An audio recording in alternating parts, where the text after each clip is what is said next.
Everybody doing good? Yeah, good morning, good morning. Where were you at practice today? You know, you staying out of the heat? It was only 131 degrees, you know? Okay.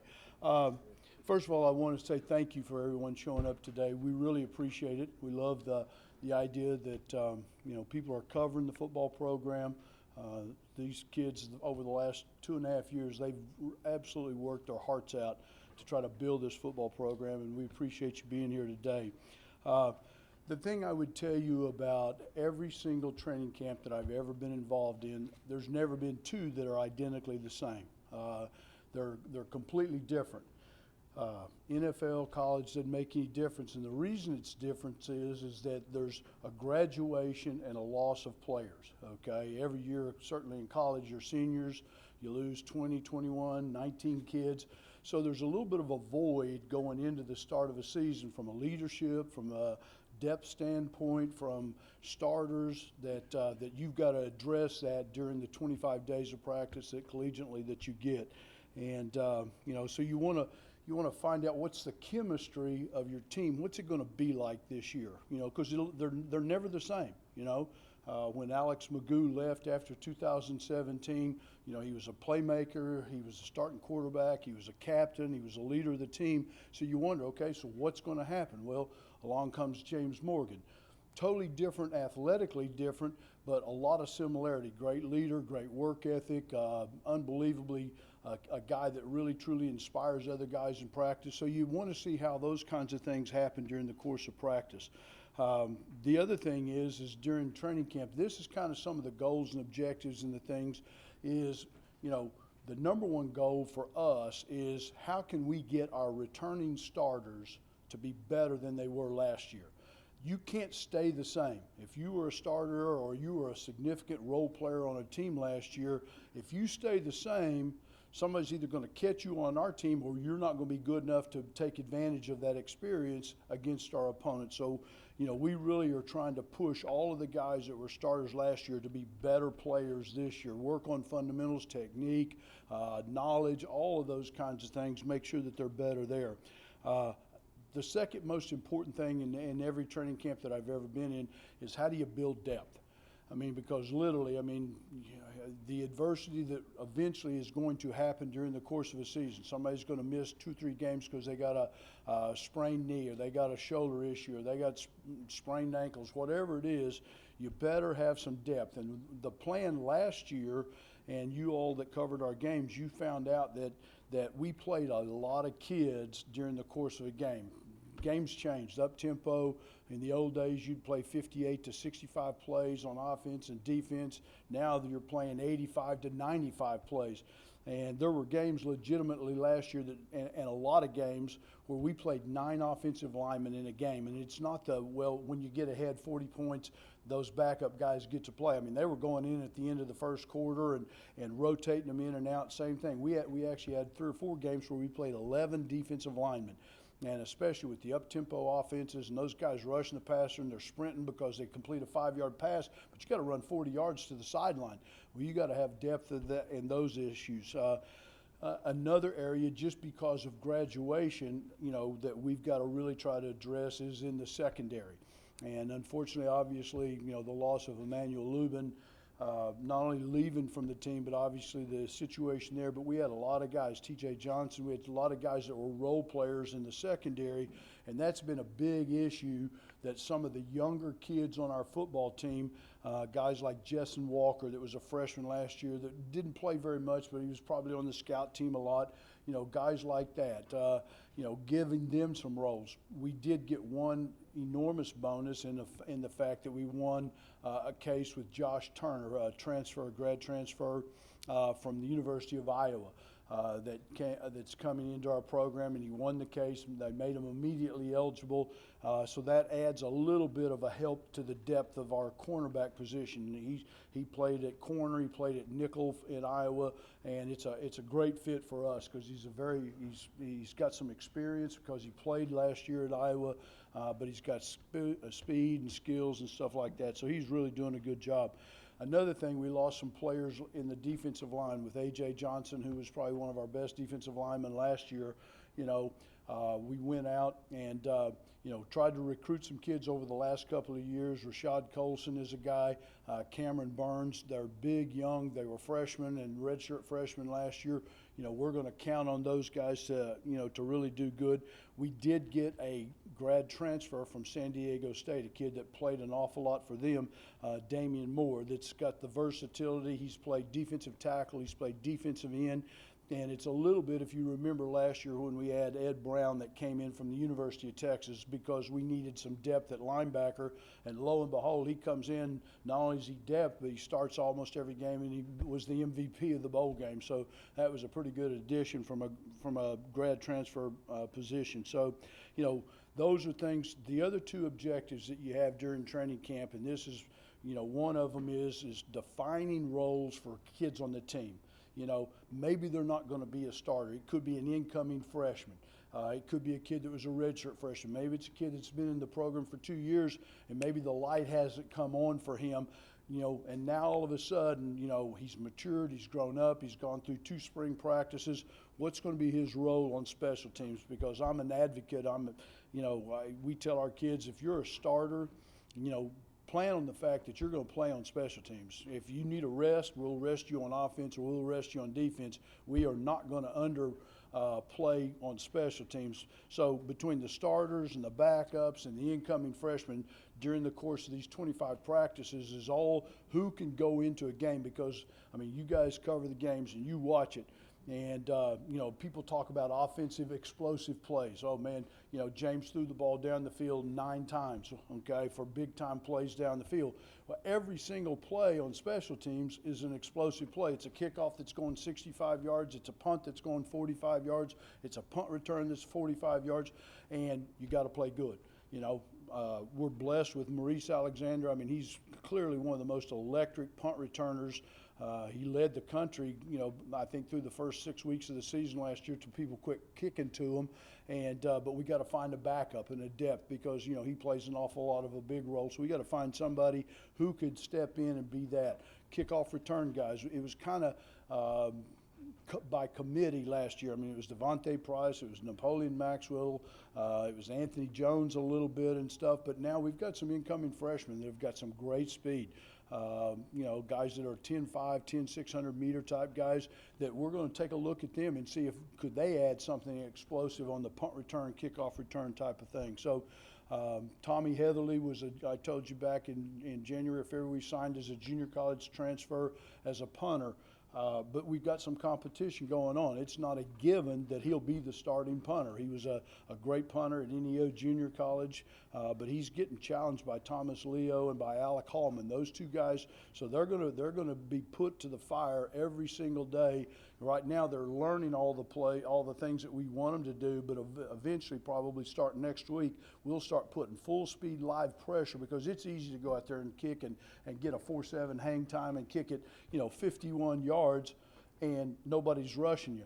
Can you do it if there's 11 guys coming to block the kick to try to win the game? Can you still kick it 47 yards and get a great hang time? So we'll try to start putting those guys under fire next week. So the only other things that I would say before I'll open it up to questions and stuff, I'm really proud of not only just the football program, but certainly for the FIU athletic department. In the last 2 weeks, FIU's athletic department was given 2 awards. One, the SAC Cup Award in Conference USA, is the #1 athletic department with GPA grades and community service. And that's kind of pretty cool, because I really think that football's great and academics and stuff like that, but giving back to the community and doing things in a community service, I think that's something that you're going to take with you for the rest of your life. And then obviously recently that FIU was given the #1 in Conference USA with the GPA, the total GPA. And so that's a pretty good compliment to our players, because they're the guys that are going out and trying to do all those kinds of things. So the last thing, and I would like for you to help pump this up, we're going to do something that we've never done before on Sunday night, August the 25th. We're going to try to have what we're going to call Meet the Panthers. And we've got the band, the cheerleaders, the dazzlers. We're trying to, it's the invocation of the incoming freshmen. There'll be like 7,000 freshmen that afternoon. We're going to try to get a significant majority of them. We're going to try to get the Greeks and the upperclassmen, people to come and, and have like a little bit of a welcome where we're going to give away T-shirts and autographs and pictures, and students and fans, alumni, season ticket holders, they can come down on the field, and you want to get a picture with James Morgan or Sage Lewis and stuff like that. We're going to have posters to sign. So hopefully it'll be a great way to start as a kickoff for the 2019 football season. So after that, I'm open for questions. Coach, you're known for, you've had a lot of success for changing positions on certain players. Have you had anybody this spring or fall that you've changed position? And secondarily, who are some of the guys that maybe your favorite ones that you had a lot of success doing that? Well, one of the most favorite ones was Danny Morgan. I mean, Danny Morgan, when he came to the University of Miami, he and his dad were just adamant that he was going to be the great white running back in the history of NFL and college football. And he was good. He really was. But we didn't have much depth at linebacker. And back in those days, to be honest with you, we took all the freshmen and we practiced for 30 minutes, and all of them practiced on offense. And then all of them, whether they were supposed to be or not, on defense. And we'd just kind of look at them for a couple of days. Well, Danny, the first time we had 7-on-7, he had never played linebacker, and all he did was like intercept 2 passes, break 2 passes up, cover his guy. Nobody could get open, and it's like, Danny, come here. You stay on defense. And I thought his dad was going to, he was going to beat me to death. Oh, no, I don't want him like that. Well, 4 years later, he's the Butch Award winner and first-round draft choice. So, that happens a lot throughout collegiately, because most of these kids, to be honest with you, a lot of them played both ways during their high school careers. They played wide receiver, they played DB and stuff like that. So we're looking at kids, right now there's, probably one of the biggest switches is Julius Pierce. He played tight end his entire career in high school. And during the recruiting process, we told him right up front, we said, we think you could be spectacular as an offensive center. Here's a guy that's catching passes, and he's kind of like rolling his eyes and stuff, and he was like 245. Well, he's out there today. He's 287 pounds, but he's got that athleticism that a tight end has. And now all of a sudden, instead of being a 4.75 or a 4.8 tight end, now he's a 4.75, 4.8 offensive lineman that can pull. So we'll keep doing that, and you can ask that question a month from now, and I'll give you a better idea. Because right now we're trying to play them where they were. We haven't tried to experiment with any of them very much yet. Coach, on the field, 17 wins, back-to-back bowl games. But off the field, you also just mentioned the GPA success here. On a personal level, how satisfying is that for you, given the fact that things didn't exactly end the way you would want them to? No, it is. And I got to be honest with you. Truly, there's a lot of people that deserve credit for that. The people in our SAC department helping these kids with tutoring and making sure that they're going to class, making sure they're doing the right things. Our assistant coaches, recruiting kids that have a passion. We tell all the kids, and I tell every kid that comes here on an official visit, I tell them and their parents, my number one goal is not to get them to the NFL. It really, truly is. And I hope they do get that dream and that goal comes true. My goal is to see their parents when they walk across that stage, the parents are crying because they got a college education, got a diploma, because one of these days football's going to end. Age 18, age 22, age 27, someday it's going to be over with. And our biggest obligation to our kids is to make sure that they are prepared for life after college. But where do you think you are right now with the program?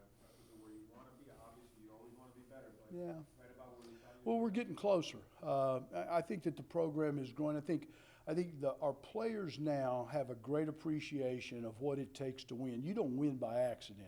Those wins on Saturday didn't just happen. They happened because the 6 or 7 months leading up to the start of the season, they spilled their guts out. They threw up, they ran Chad Smith, conditioned them, got them bigger, faster, stronger. Our coaches are trying to teach them to be the absolute best player. So the culture in the locker room is better, and the athletes are better. We've recruited better players.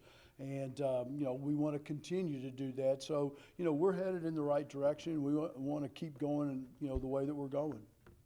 Coach, Chad Smith has been mentioned a lot in the off-season Sure. conditioning program. What kind of impact has he had? It's awesome.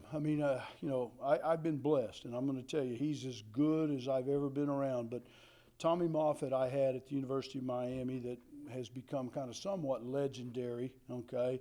He was a GA at Tennessee when I hired him, and he did a great job at Miami. He's been at LSU.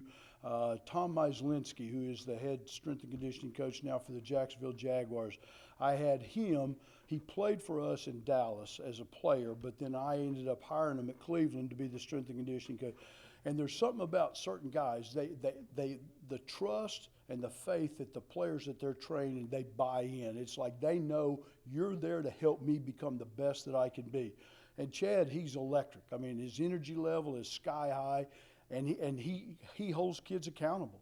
I mean, you're not going to underachieve in there because you won't survive. I mean, you won't make it unless you buy into that. Well, what he accomplishes helps us go through 132-degree practices. Those kids would never make it through that had they not gone through the summer running and the lifting programs and the things that he puts them through during the off season.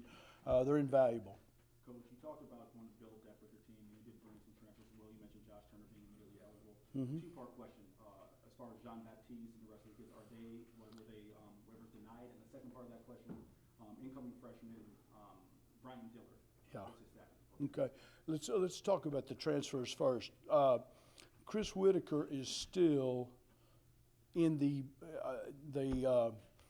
presentation trying to win eligibility, okay? The other two, Jean-Baptiste and Malik Williams, we knew right from Jump Street, we didn't even attempt to try to get them eligibility because, the guidelines are there's 4 or 5 things that really you truly have to have before they would even consider it, and neither of them.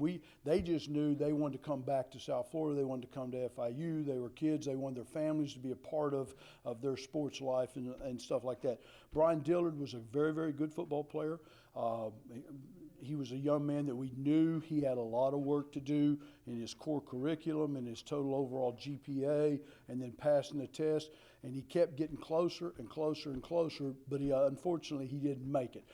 So he's going to go to a prep school, and he's going to spend this fall semester in trying to retake the test because it got over the GPA and all the core curriculum things. It became the SAT, ACT type of things. And if he gets it, we'd love to get him back in December. There's certain positions, like I would imagine Sage Lewis as a linebacker, Mm-hmm. Morgan the quarterback, that are pretty much set. What do you anticipate being the hottest position battle that you have on the team? Oh, Lord.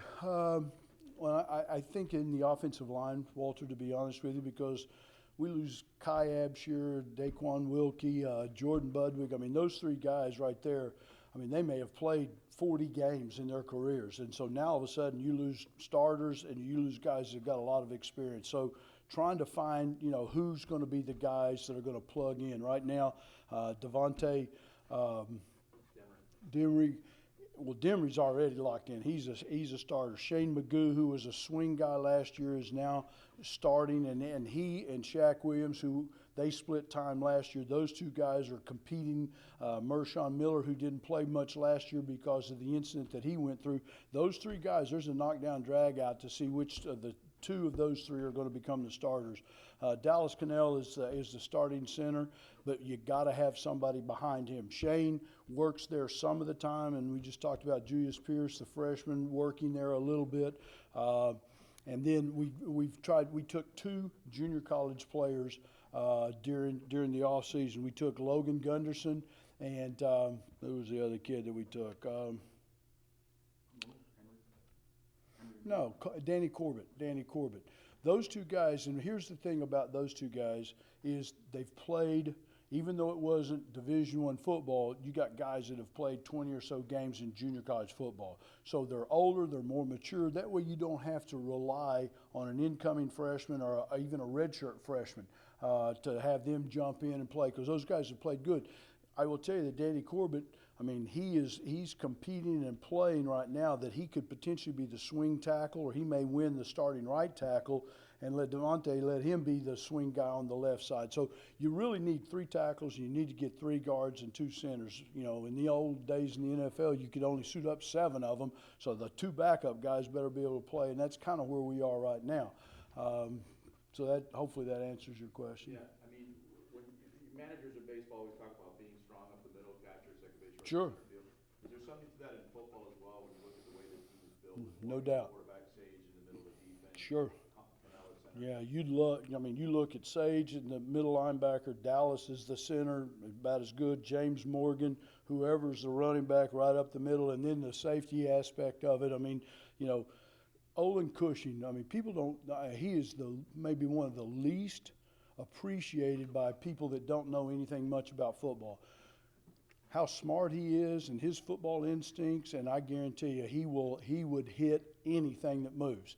And you know, him as a safety, that kind of gives you the confidence or the feeling of safety as a coach that, hey, he's going to get us all lined up. He's going to get us in the right place. So that's a great point, Walter. But what are you most optimistic about this team this season? And you think you'll be able to surpass what you guys did last year, which was record-breaking? Yeah, you know, I mean, the message that I've told them beginning back in spring is 2018 doesn't matter. I don't care if we won 20 games last year, we didn't win any. This is all about 2019. It's about this team. And this is the theme, and I've been telling them now for 2 years, this is the time when the team takes ownership of your own success, sky's the limit. Coaches are always, who doesn't want to go undefeated? You ever talk to a coach that said, God, I want to win every one of these games? Do the guys that sit in these chairs, do they want to win every single one of the games? Because when they set the limit, and I will tell you, if you got a chance to watch us practice, the first 2, 3, 4, 5 days, the energy level, the excitement level, older guys pushing younger guys, and this I love more than anything else, is I love looking at an experienced veteran guy. Maybe it's Napoleon Maxwell, maybe it's Sage Lewis, go over to the guy that's playing behind him, and they're pointing to a play or they're pointing to a formation. When the players buy into coaching the other players, I mean, it's that you know you're headed in the right direction. Coach, how much of a process was it for you to kind of teach the kids how to win? I mean, obviously, you had challenges that you Yeah. Yeah, I mean, we talked about it the other night. I was sick and tired, and I know all of our assistant coaches, we were sick and tired of sharing stories from other programs. I'm telling them about Dallas Cowboys, or I'm telling them about Miami, or I'm telling them about games that we played, and guys rolling their eyes. Well, now we can teach them off of the 2 seasons that we've played. Almost everything that you would ever ask a team to be faced with, goal line stands to win a game, how important kickoff coverage is to force a fumble that you get at the 12-yard line and you score a touchdown next, getting a punt block that loses a game. Last year, I mean, now we have our own stories to share, and I think that makes it significantly easier for the kids to truly, really buy into. They've bought into everything that we've ever asked them to do, and if they'll keep doing that, we'll keep getting better. Coach, you've been a part of a lot of rebuilding projects. Every single place, yeah. What's the most unique thing about FIU? Unique about FIU? The very first team meeting was maybe the first time that immediately the players bought into the vision that you presented to them. They immediately, it's like, Coach, whatever you ask us to do, we're going to do it. The Nico Gonzalez's and all those seniors in 2017, Anthony Went. When we said this, if you want to win, and you want to quit having losing seasons, you want to go to bowl games, here's what you got to do. They worked their butts off, man. Overachieved, to be honest with you. I mean, we probably didn't have the talent on the team to win 8 games. We may not have, but we won 8 games because those kids, they sacrificed everything. They watched film. They worked hard in the offseason. They practiced their butts off.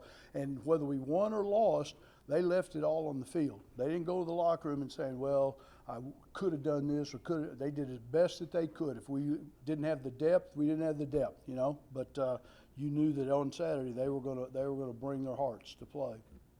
Anything else, guys? Yes. Coach Marcus Benjamin from footballhotbed.com. I just wanted to get your assessment on recruiting for the past couple of years. Obviously, Florida is a priority when it comes to Sure. recruiting. How would you assess FIU Yeah. recruiting the past couple of years? Yeah, I'd like to think that we're doing a really good job in recruiting. I mean, our number one objective is to do the best job we can recruiting throughout the state of Florida. I mean, we used to say from Tampa, St. Pete to Orlando, but we're getting kids from the Panhandle, we're getting kids from the Jacksonville and the borderline between Georgia and Florida. We're going all over this state. The one thing that we've done is we've asked our coaches, we're not just going after guys that want to jump onto the boat. We want to go after guys that are, it's a hard win in recruiting, you know, and I don't care who's recruiting them. I don't care who's offered them and none of that stuff. It makes no difference. I want to make sure that they're guys, if they come here, they're better than who we're already playing with, and can we go 14-0 with that kid? All right, guys. Thanks. Enjoy yourself with the players. They'll be excited to talk to you.